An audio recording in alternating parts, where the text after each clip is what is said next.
Vamos a hablar esta mañana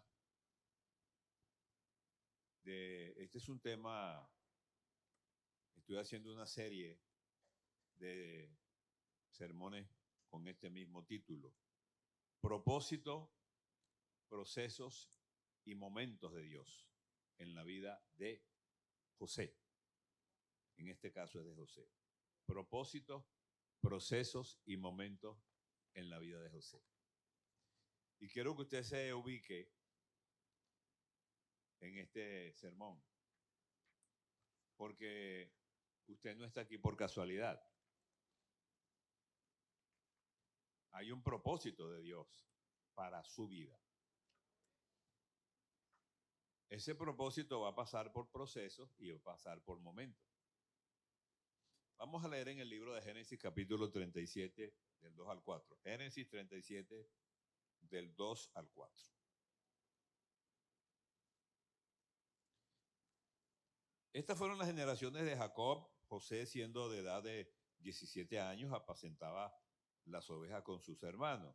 Y el joven estaba con los hijos de Bilha y con los hijos de Silpa, esposas de su padre. Y José informaba a su padre de la mala fama de ellos. Y amaba a Israel a José más que a todos sus hijos, porque le había tenido en su vejez y le hizo una túnica de muchos colores. Y viendo sus hermanos que su padre le amaba más que a todos sus hermanos, le aborrecían y no le podían hablar pacíficamente. Qué interesante, ¿verdad? Bueno, cuando leemos la escritura, esta historia no nos parece muy interesante. Ahora, por favor, cierren sus Biblias para que se ubiquen en la explicación. Parece un chisme. Esas cosas que ocurren en cualquier lugar. No parece haber en el relato nada teológico ni trascendente. Pero justamente ese es el detalle. Los procesos de Dios suelen llevarnos de la cárcel al palacio, como le pasó a José. O del palacio al desierto, como le pasó a Moisés. O del cielo a la tierra, como le pasó a Jesús. Ser procesado por Dios es una experiencia que nos inquieta a la iglesia posmoderna, porque es una iglesia que está acostumbrada a estar imbuida en el reino de las formas,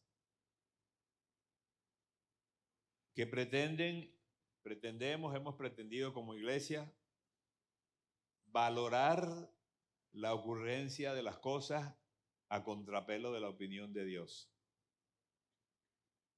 Venimos al culto, pero no entendemos lo que es la iglesia. Venimos a la iglesia en gran parte porque hay una tradición y una costumbre, pero en muchos casos no hay una relación con la persona de Dios. Independientemente de quiénes seamos, Dios suele escogernos, prepararnos, sostenernos y llamarnos a su servicio. La respuesta que damos a Dios es una respuesta muy variopinta. No todos, obviamente, respondemos igual.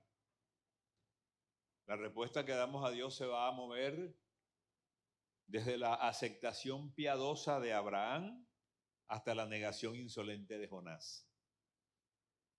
Abraham no tenía nada de lo que tenemos nosotros. Nosotros tenemos milenios de tradición espiritual. Tenemos revelación a través de la palabra de Dios. Tenemos una iglesia y tenemos una tradición. Abraham no tenía nada de eso. Y sin embargo Dios lo llama y Abraham, sin pestañear, le dice a Dios que sí. Impresionante. Pero Dios llama a Jonás, que tenía toda esa información, y Jonás dijo, no voy a ir. y dice que salió huyendo de algo de lo cual no se puede huir, huyendo de la presencia de Dios. Como si el hombre pudiera huir de la presencia de Dios. Hacemos esas cosas unas veces porque no queremos, otras veces porque no entendemos, y un Dios absoluto, sin embargo, no nos madura de súbito, no nos mete en un horno de microondas para calentarnos más rápido, sino que va a permitir que crucemos túneles oscuros a fin de que estemos preparados para su servicio. Por eso no es bueno compararnos con los demás, porque cada quien tiene una forma de ver, de percibir a Dios, y por supuesto Dios no nos trata igual a todos. Por eso hay propósitos, procesos y momentos. ¿Qué es un momento? Bueno, un momento es un periodo breve de tiempo en el cual usted está viviendo. Hay una canción que dice que la vida se hace siempre de momentos, de cosas que no sueles valorar. Y luego cuando pierdes, cuando al fin se acaba todo, el tiempo no te deja regresar.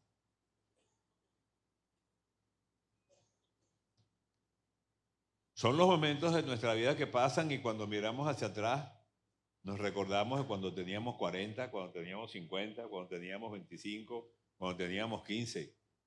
Pero todo eso es pasado. Pero no se puede regresar. El tiempo no lo permite. Llegan los procesos. ¿Qué es un proceso? Un proceso es una secuencia de pasos.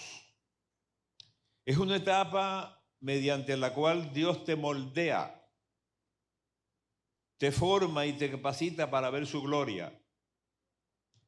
Y no lo hace igual con todo el mundo porque todo el mundo no responde igual a Dios.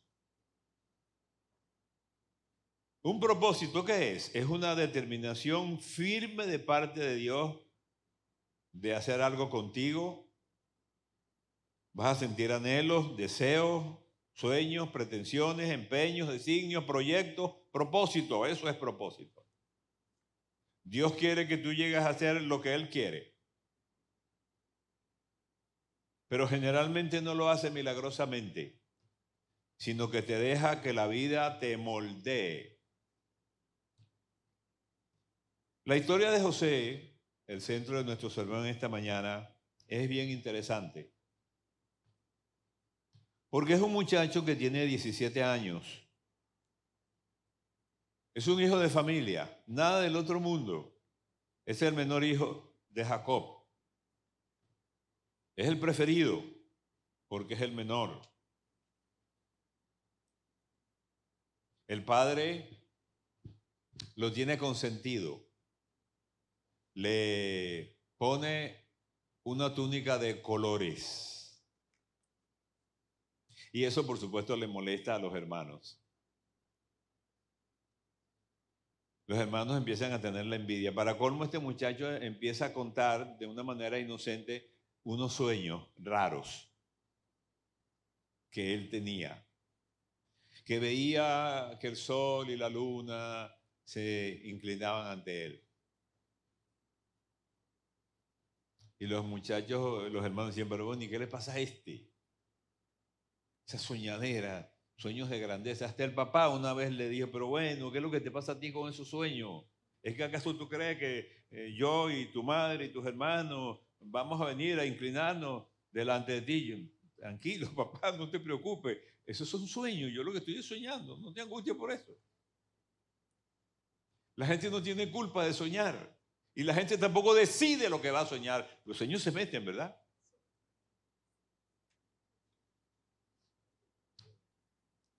El asunto es que los sueños eran verdaderos, pero él no lo sabía, ni el papá, nadie lo sabía. ¿Se dan cuenta? Un chico cualquiera, en una familia cualquiera, empieza a soñar. Y cuando el tiempo pasa, los sueños se hacen sumamente reales. Pero la envidia, que es un pecado que se mete en el corazón de nosotros y no nos damos cuenta, consiste en sentirnos mal porque los demás están bien.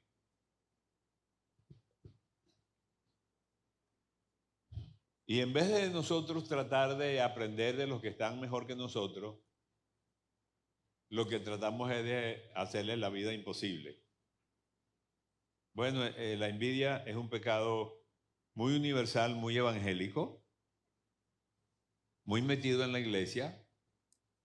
Un pecado que no nos asusta porque la sociedad no lo cataloga como tal, no se llevan presos a los envidiosos. Pero los envidiosos producen una serie de pecados, peores que la envidia. Bueno, lo aborrecían y lo maltrataban y deciden que lo van a sacar del camino. Pierde la libertad, lo meten en un hueco por allá. Lo iban a matar. Pero bueno, el hermano mayor dijo, no, no lo maten, vamos a meterlo en un hueco ahí, en una cisterna. Y lo meten en una cisterna. Y después Rubén dice, no, vamos a sacarlo de ahí, vamos a venderlo. Y lo venden como esclavo. Entonces se da cuenta la situación. 17 años saliendo de la adolescencia. ¿Qué he hecho yo para que me... Pero bueno, ¿y qué es lo que yo he hecho para que me hagan esto ustedes? Lo sacan de la cisterna y lo venden. Ahora es una mercancía. Ahora el hijo preferido, ahora no tiene túnica de colores ni protección, ahora es un esclavo. Lo venden a los madianitas como un esclavo. Perdió su dignidad, pero la Biblia dice que Jehová estaba con José.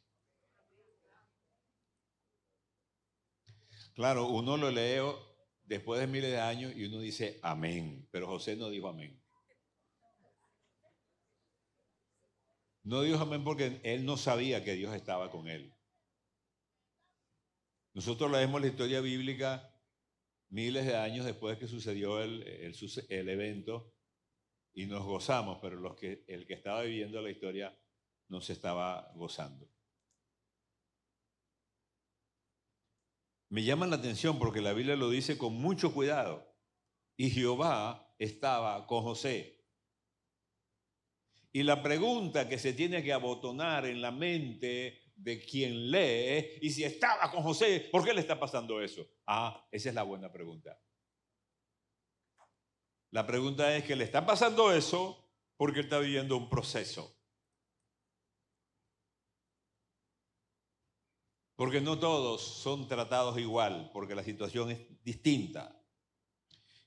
Y bueno, lo venden a Potifar, un pagano, un oficial de Faraón. Y bueno, Potifar se lleva a su esclavo. Génesis 37:8. Y vuelve a decir la Biblia que Jehová estaba con José. La Biblia nos dice también que Dios bendijo a Potifar. Cuando José llega a Potifar, Dios bendice la casa de Potifar. Ahora pregúntele a José qué sentía. Pero Dios bendijo a la casa de Potifar, un funcionario del rey. Dios bendice a Potifar sobre la base del sufrimiento de José. Y es posible que a usted le cueste entender que en algún momento de la vida lo que usted está sufriendo va a bendecir a un impío. Y usted no lo va a entender. Y alguien te dirá, pero bueno, resuelve eso. Salte con la tuya, ya, salte de ahí, deja eso. Y ese no es el plan de Dios. Bueno, estando en la casa de Potifar, Dios bendice a Potifar, le da prosperidad económica. Y un día la mujercita de Potifar se enamora de José. Es todo un galán, hermano. Y lo invita a acostarse con él. La lógica de la condición humana aconsejaría que José hubiera dicho, bueno, ¿por qué no? Dios me abandonó. Vamos a darle.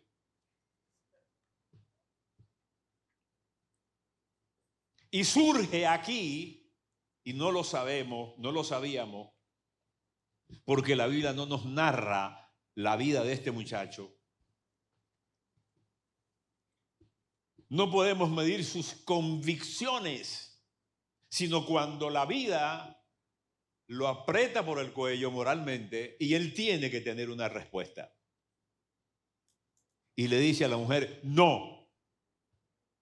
¿Por qué? Porque no. Porque no quiero.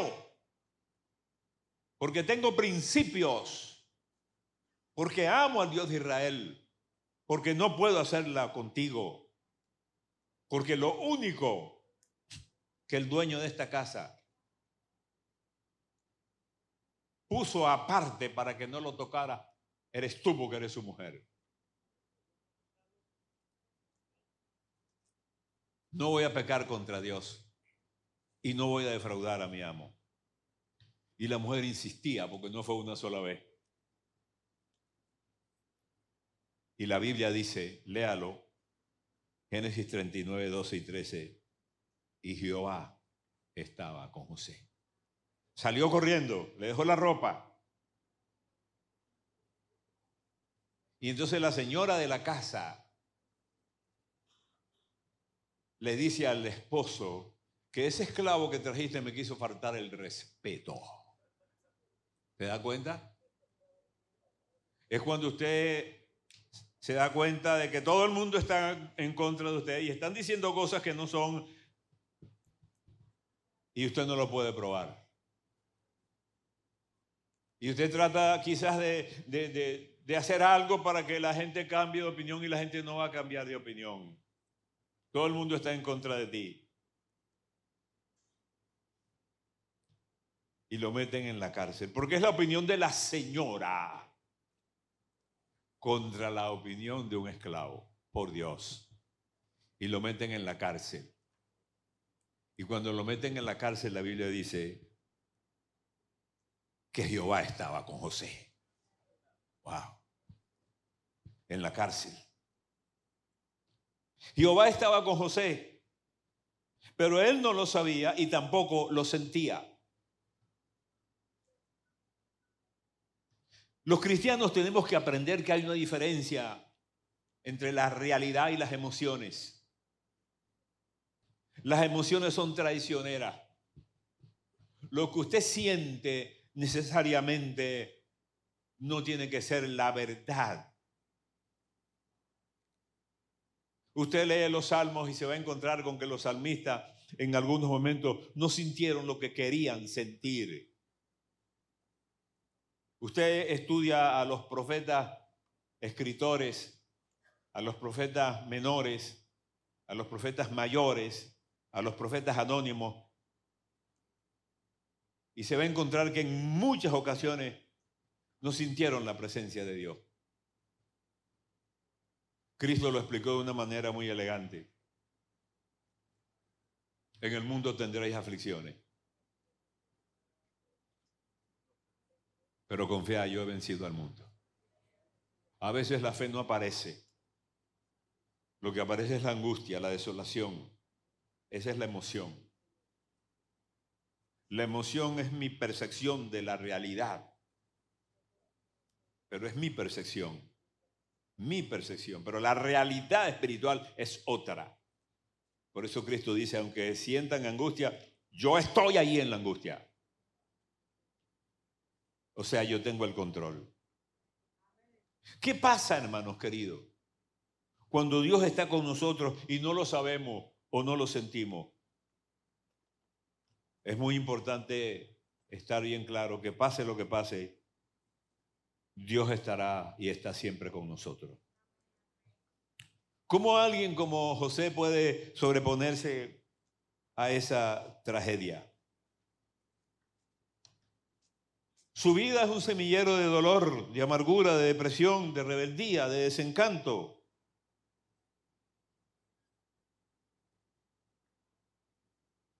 Los líderes y los servidores en la iglesia tienen que aprender que muchas veces su victoria descansa sobre las cenizas de sus adversidades. Tenemos que aprender eso. Porque es que nos han enseñado a veces un evangelio muy light, que lo expresamos en algunas canciones. No puede estar triste un corazón que tenga Cristo. ¿Quién ha dicho que no puede estar triste un corazón que tiene Cristo? Claro que puede estar triste, si el de Cristo estuvo triste. Pero es un evangelio que nos dice que nosotros no podemos tener tristeza. Le hace los salmos para ver si no hay tristeza allí. Le hace las amarguras. Le hace lo que, trate de imaginarse lo que sintió Pablo cuando le dijo al Señor que le quitara el aguijón y el Señor le dijo, olvídate, no te lo voy a quitar, te voy a dar la fuerza para que te aguantes con eso. Piense lo que sintió Moisés cuando quería entrar a la tierra prometida y Dios le dijo, no vas a entrar, es más, no me hables más de ese asunto. Te subes al monte Nebo, unges a Josué y te mueres. Ya, adiós Moisés. José nos muestra de qué está hecho. Aunque la mujer insistió, él no la complació. Sufría, pero decidió no pecar. Decidió no pecar. Porque pecar es una decisión, no es un accidente. Los cristianos a veces pecan y tratan de explicar el pecado. ¿Saben qué? Los pecados no se explican. Los pecados se confiesan y ya. Hay gente que cuando peca trata de darle a uno una explicación subjetiva. No, es que yo estaba solo, que estaba cansado. Nadie te está preguntando eso. ¿Pecaste? Sí, ok, confiésalo ya. La respuesta de José a la invitación de pecar tiene una sola explicación. Eso lo posibilita una forma de vivir que la Biblia no nos dice, pero es una forma de vivir que él aprendió en su casa. Y cuando la vida lo aprieta, él saca de su arsenal lo que tiene. No lo estaba diciendo, ¿se dan cuenta? No encontramos en el relato que José algún día dijo, no, yo puedo vencer. No, tranquilo. Ya veremos qué nos trae la vida. ¿Estás siendo procesado tú en este momento? Ten calma. Eres la niña de los ojos de Dios. Nadie te podrá hacer frente. Tienes que aguantar el proceso. No importa lo que pase o lo que deje de pasar.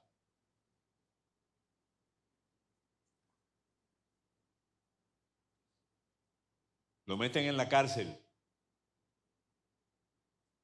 Está allí en la cárcel.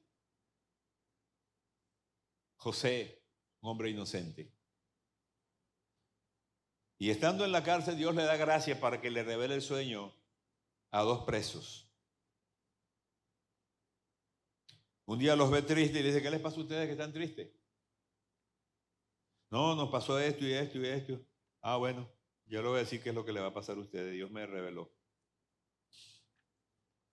Al panadero a ti te van a arrancar la cabeza. olvídate. Y al copero, bueno, te van a poner en tu puesto. Así, sin mucha anestesia. Y José le dice al copero, háblate con Faraón, porque al copero lo sacan de la cárcel y lo ponen en su puesto. Y antes de que lo sacaran, le dice José, bueno, háblate con Faraón, dile que yo soy un esclavo judío, que estoy aquí. Esas cosas que uno hace como para querer ayudar a Dios.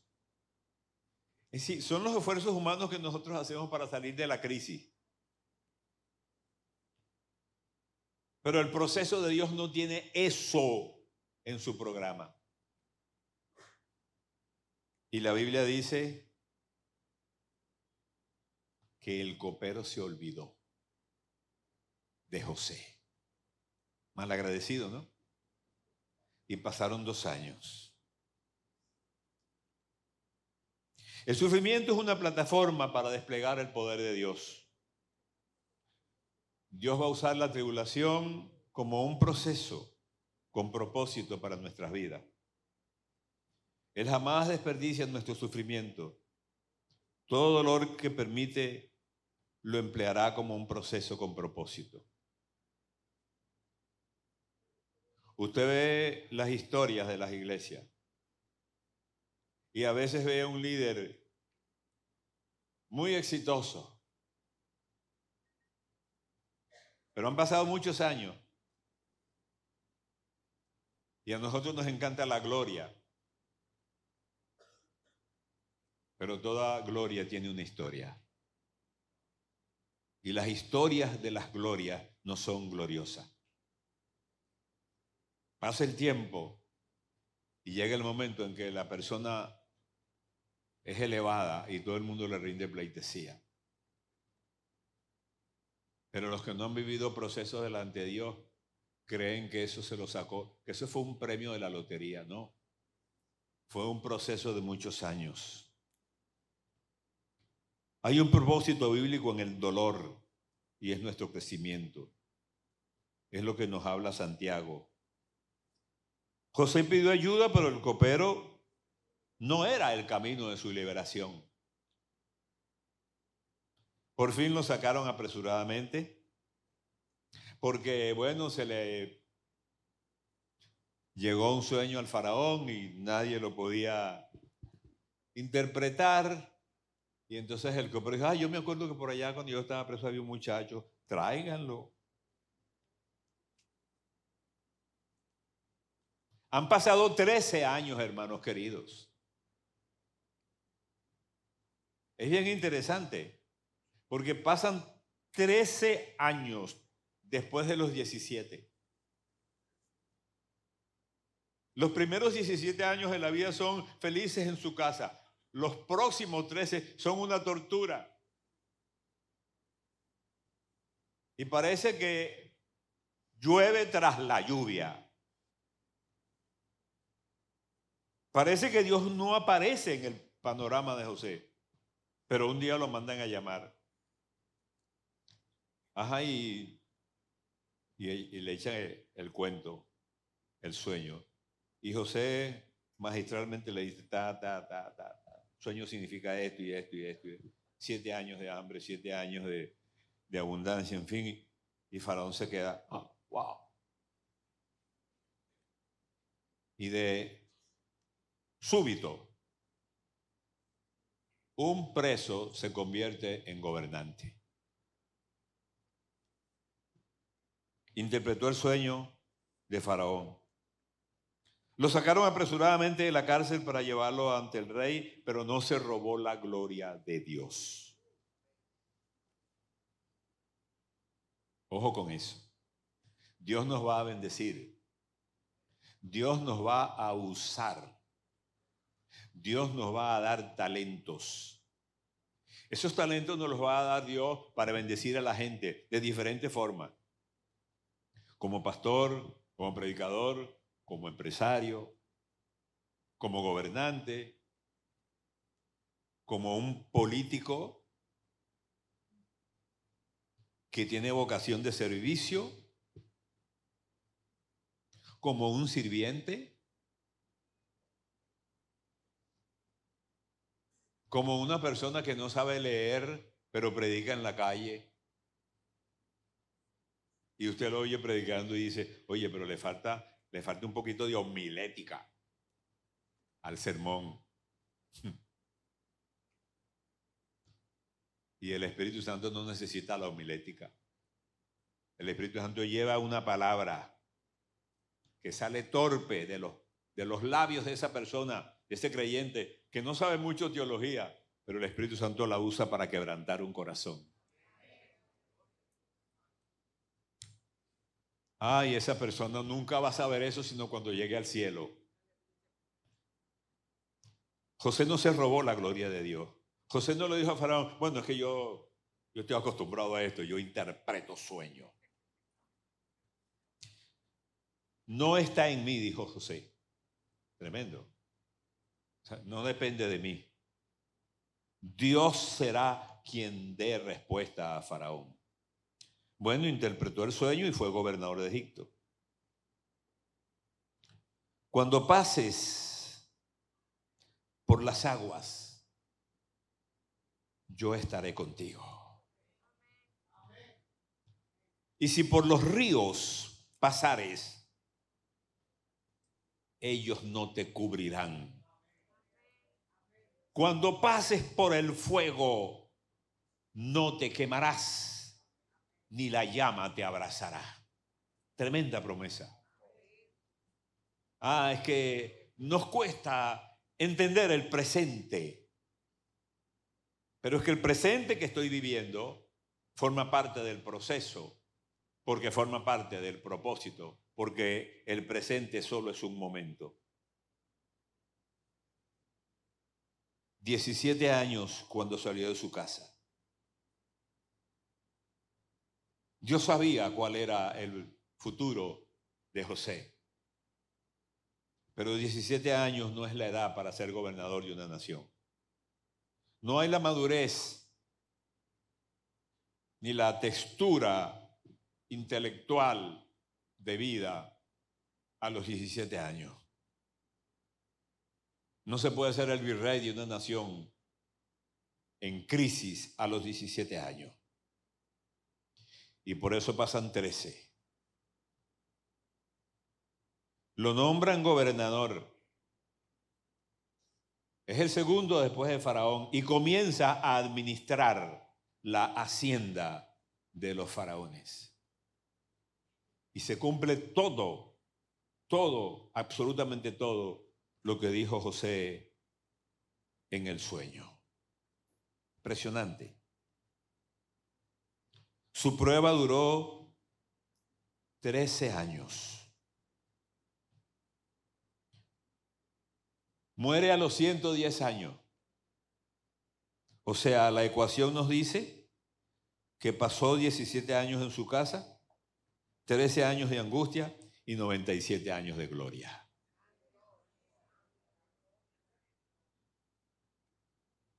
Esos son los procesos de Dios. ¿Estás sacando cuenta?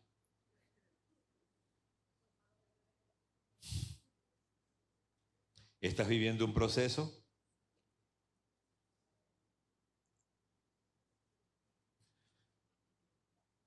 De esclavo y de preso a ser el Señor de la tierra. Y José era el Señor de la tierra, quien le vendía a todo el pueblo de la tierra. Y llegaron los hermanos de José y se inclinaron ante él. El hambre cundió por todo el mundo. Y allá estaba la familia de José. Al papá le habían enviado un traje lleno de sangre, explicándole que, bueno, el muchachito de su preferencia se lo había comido un animal. Y ustedes pueden imaginarse cómo eso quebró el corazón de Jacob. Han pasado muchos años. Y bueno, vienen los hermanos de José a comprar comida. Y José los reconoce.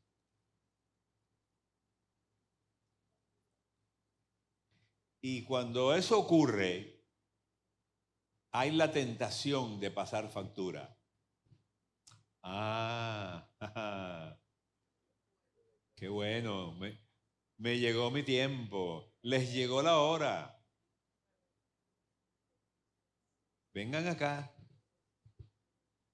No, no hizo eso. Pero hizo algunas cosas para que ellos se sintieran nerviosos. Nosotros no sabemos esperar el momento de Dios. Nos vamos a encontrar con gente que nos hizo daño, con gente que habló mal de nosotros, con gente que trató de arruinarnos la vida de alguna manera. Y un día los van a poner a que se inclinen delante de nosotros por alguna razón. Y tenemos que tener cuidado de no vengarnos. Porque no nos mandaron a vengarnos. La justicia no es un producto del corazón humano. Nosotros no somos jueces. El juez es Dios. Y usted no tiene que estar vengándose de nadie.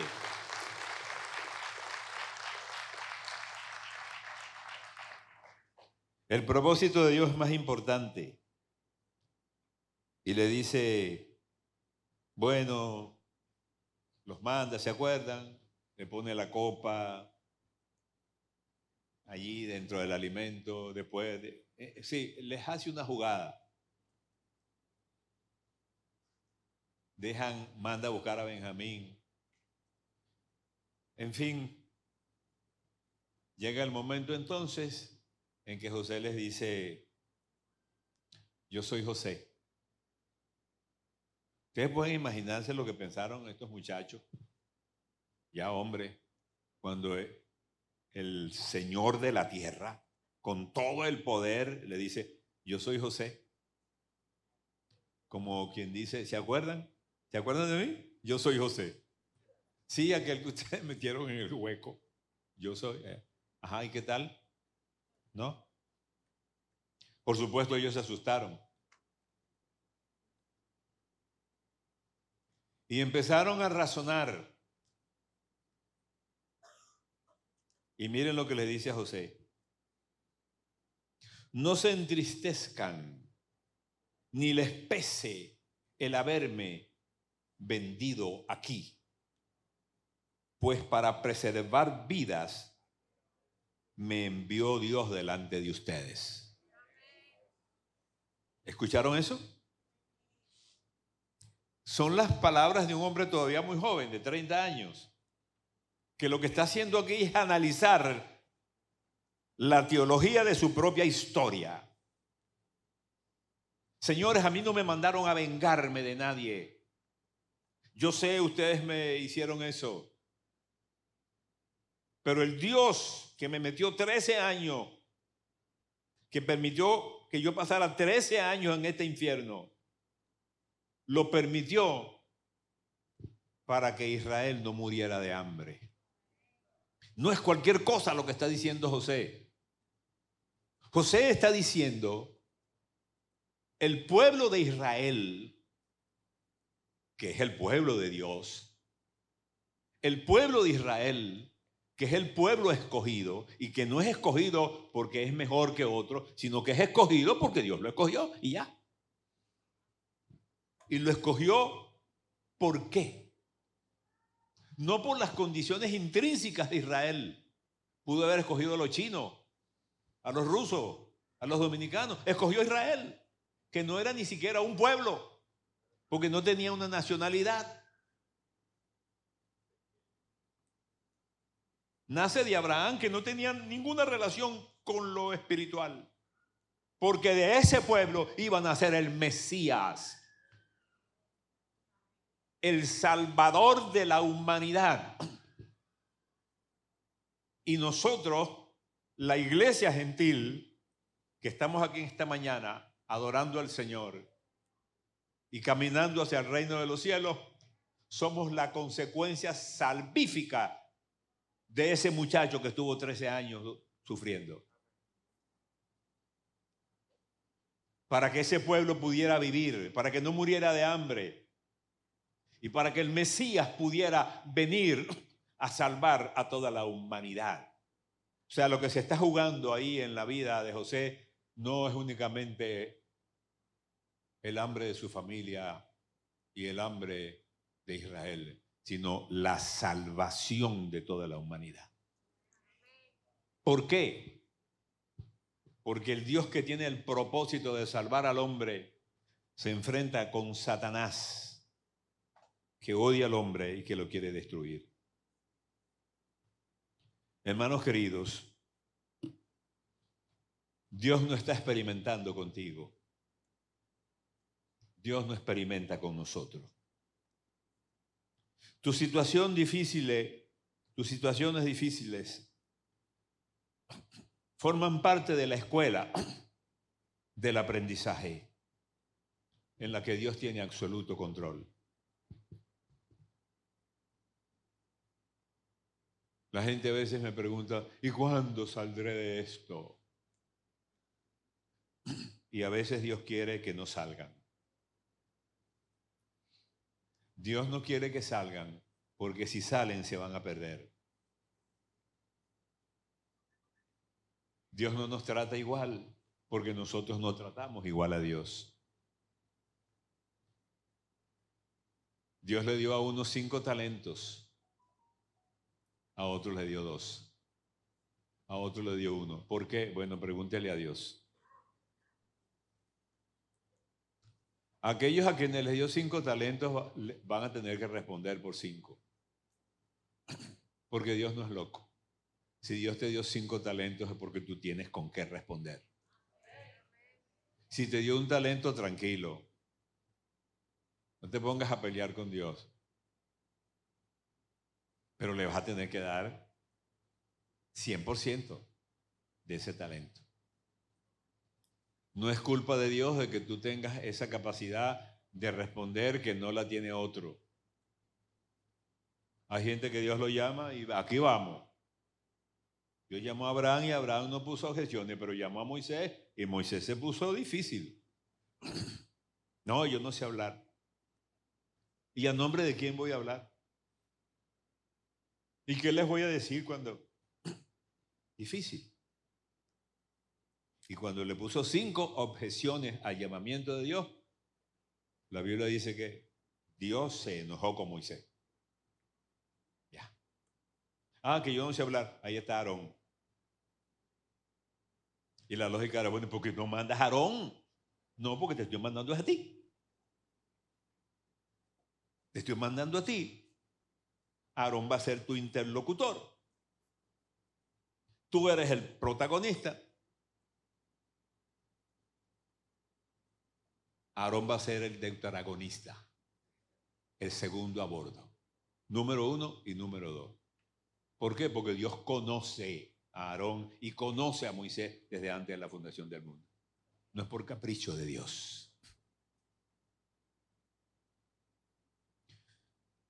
Tu situación difícil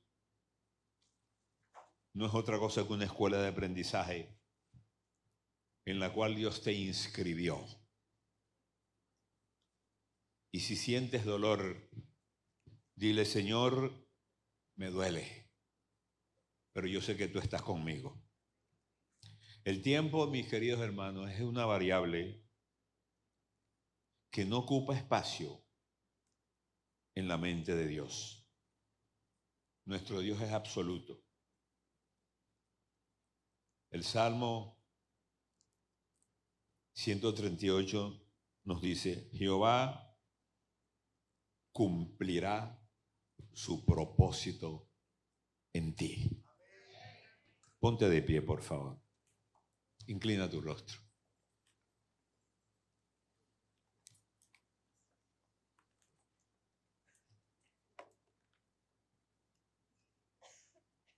Es una palabra para que reflexiones. No es una palabra para que la olvides cuando salgamos allí afuera. Es una palabra para que te sientes en tu casa esta tarde, esta noche, mañana, cuando quieras. Te sientes con calma y te preguntes cuál es el propósito de Dios para tu vida. Quizás te parece que tu vida con lo que estás viviendo en este momento no tiene sentido. Es posible que sientas eso. Pero dile, Señor, yo quiero cumplir el propósito tuyo. Y estoy dispuesto a pasar por los procesos que tú quieras. Ayúdame a saber que en cualquier momento de mi vida, en los momentos en que sufro y en los momentos que no entiendo y en los momentos que gozo, tú siempre estás conmigo. Nunca, nunca, nunca estaré solo. Puedo sentirlo, que estés solo, pero sentir que estoy solo no significa que estoy solo. Tú estás conmigo porque tú dices que yo estoy con ustedes todos los días hasta el fin del mundo. Gracias, Señor. Si quieres levantar tus manos, hazlo y dile, Señor, necesito buscar un momento de soledad para venir delante de ti. Necesito comprender mi vida, Señor, porque hay situaciones de la vida que no entiendo, que no comprendo, que no encajan con mi lógica. Dios no es lógico. La lógica es una función humana con la cual Dios no tiene nada que ver. Él hizo el mundo de la nada, no de la lógica, de su poder. Y cambia tu vida en un segundo, como cambió la vida de José y lo llevó de la cárcel al palacio para gobernar al mundo. El propósito de Dios es para la gloria de Dios, no para la gloria de nosotros. El propósito que Dios tiene en tu vida es para que tú cumplas con lo que Él designó para que tú fueras. Porque nos guste o no, todo se lo debemos a Dios. Padre, muchas gracias te damos. Permite que en esta mañana el corazón de tu pueblo pueda ser quebrantado y abierto para cambiar el rumbo de su vida, Señor. Para decirle, Señor, ¿qué quieres que haga? Y para que el Espíritu Santo te guíe y te diga, tienes que hacer esto. Aunque no te guste, aunque no lo comprendas, pero si entiendes que ese es el plan de Dios, no te metas por otro camino porque vas a fracasar. No huyas de la presencia de Dios como Jonás, para que Dios no tenga que agarrarte por la fuerza y enviarte a predicar a Nínive. Haz como Pablo, que cuando lo encontró el Señor en el mediodía damasceno, la única pregunta que hizo el apóstol fue: ¿qué quieres que haga? ¿Quién eres? ¿Y qué quieres que haga? Pregúntale al Señor esta mañana: Señor, revélame qué quieres que yo haga. Muchas gracias, Señor.